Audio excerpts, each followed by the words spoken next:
Swastiastu. Assalamualaikum warahmatullahi wabarakatuh. Salam sejahtera bagi kita semua. Bertemu lagi di kesempatan ini. Saya akan membawakan tentang MSCTA abdominal. Pendahuluan. CTA abdominal ialah pemeriksaan radiologi menggunakan alat CT scan sebagai modalitasnya dengan cara menyuntikkan cairan kontras media ke dalam tubuh untuk memperlihatkan pembuluh darah dari abdomen, di mana pemeriksaan ini sangat cepat, dapat memperlihatkan anatomi dan fisiologi lebih jelas. Indikasinya, post-trauma, post-op pemasangan stent, aneurisma, kelainan pembuluh darah lain, dan untuk mapping pro-operasi.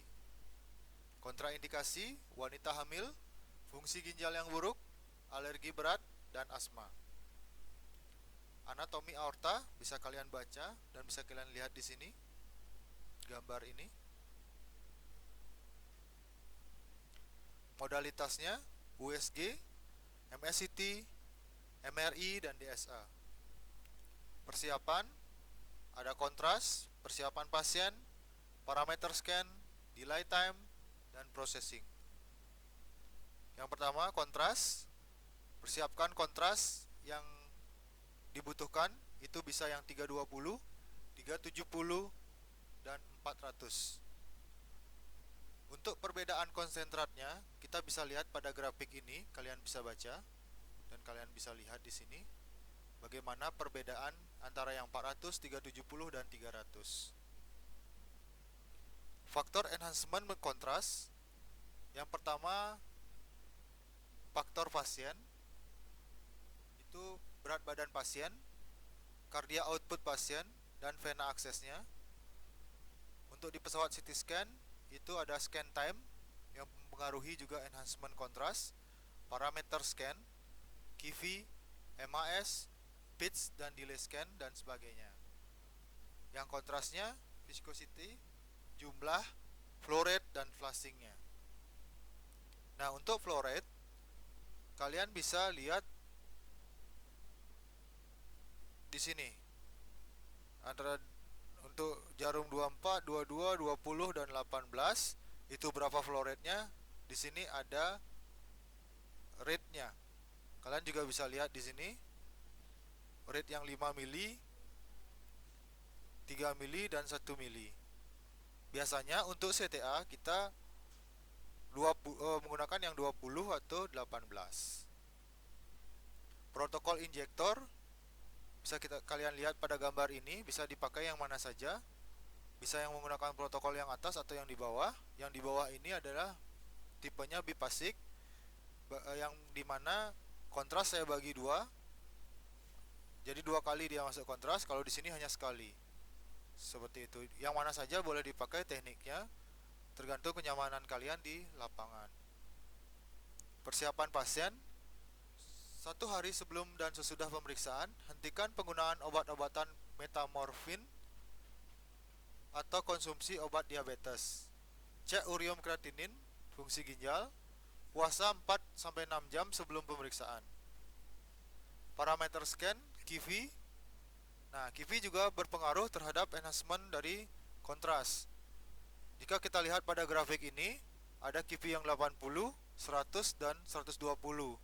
Untuk perbedaannya bisa kalian lihat pada grafik ini. Bisa kalian baca dan pahami.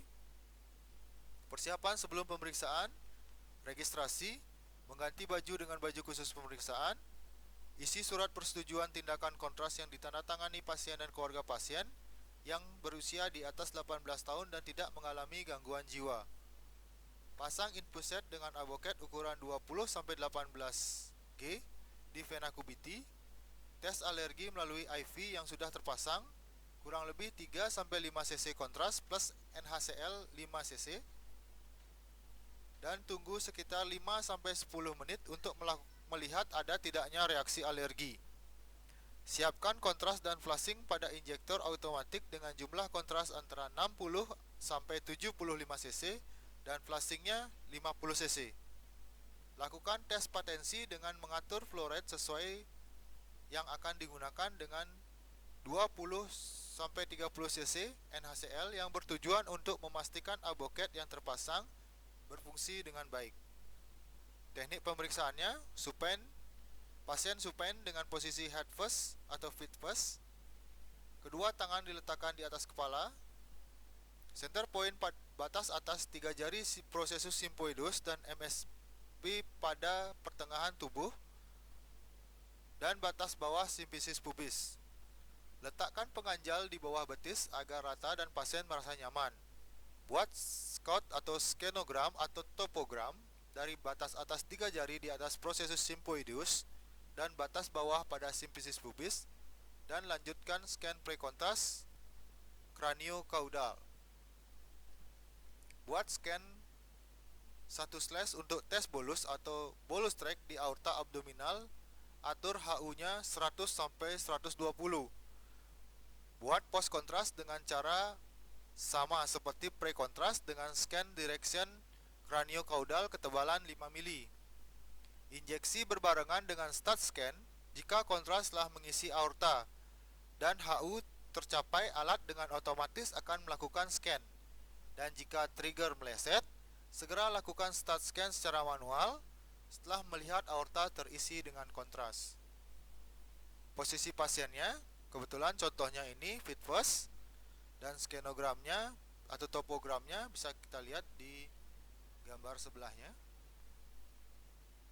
Delay time-nya, kalian bisa mengatur delay time mau menggunakan bolus track atau tes bolus, mana saja bisa.